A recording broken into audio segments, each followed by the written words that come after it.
We define value investing as simply the art of buying something for less than it's worth, or maybe you could refer to that as its intrinsic value. What it isn't, I think, is also important. It isn't just buying low price to earnings or low price to book companies. It isn't just simply buying contrarian things. It isn't buying just cheap rubbish. So I think it's important to just differentiate between, true value investing and maybe people's perceptions of what value investing is about. People should have exposure to value because it's one of the three factors which is identified as generating a significant excess return in the long run.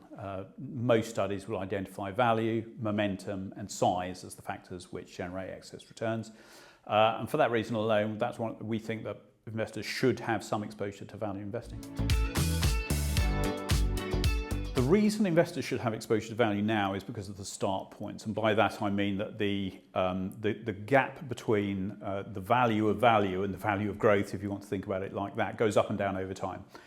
And that gap today is probably close to its widest point for about 50 years. So in other words, value stocks are very, very lowly valued today relative to growth stocks, which are very, very highly valued, and that tends to lead to periods of excess returns from value after that starting point.